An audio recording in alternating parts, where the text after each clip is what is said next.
So last time we talked, Gwyneth Westwood, the founder of My Not So Berry Challenge, visited the alien mother of her child Bella Westwood, Tanisha Stallings, at her San Myshuno apartment, which actually went well, before going out with her to dinner in San Myshuno that same night. Things getting a little flirtatious, considering Tanisha had picked her to impregnate. Gwyneth wasn't surprised that she was attracted to her. She wasn't going to think about it too much. She headed back inside, surprised to find her fiancé, Joseph Bastianich, still awake, waiting to talk to her. He had never done this before, so whatever he had to say must be serious. Was he finally fessing up to his infidelity? LMAO, of course not. He's Joseph. But he did crave validation from Gwyneth, letting her know that he hadn't drank in days, and was overall feeling much better about himself and life in general. She was glad to hear that Joseph had finally stopped drinking and was feeling good about himself, but he was going to have to do a lot more than just stop drinking to fully win her heart back. He had hurt her so many times, and he fully understood, letting her know that he was going to do whatever it takes to make her happy again,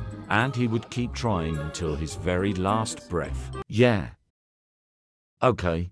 In the morning, Joseph did some household chores while Rosalie and Bella talked, which led to an argument. Finally, some sibling rivalry. Girl, what in the fuck is that? Gwyneth came into the gym to check on her daughters, remembering her conversation with Tanisha the night before as she watched her daughter Bella play. She couldn't wait for Bella to explore more about the alien side of herself. Though I don't think Bella is an alien. I think she's half devil, because why did she just kick her sister for no reason? Gwyneth went off on Bella, completely disapproving of her behavior, to which Bella responded by biting her sister next. Gwyneth started yelling at Bella this time, telling her to be nice to her sister. But Rosalie wasn't having any of that, insulting Bella by saying she wasn't an alien. Bella did not like that, so to prove to her sister that she was in fact an alien, she changed into her alien form, which I hadn't made over yet,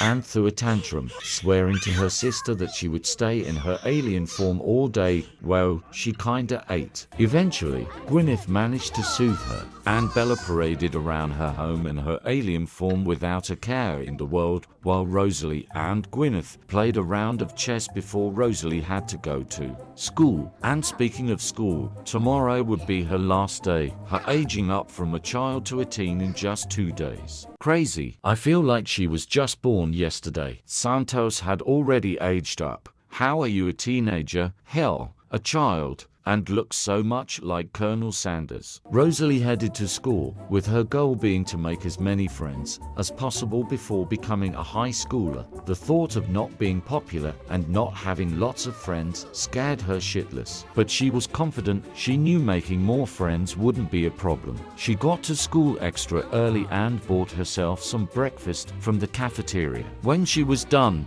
she still had a few minutes of free time before class, so she headed to the playground and introduced herself to some of the boys playing. She met a boy named Joaquin, ran into Atlas Michelson, and made another friend named Morgan. Yo teach, what are you running from, children? Because, me too. She started conversations with Joaquin and Morgan, and even made conversation with her teacher. Afterwards, she headed into class, sitting next to Atlas Michelson. Oh.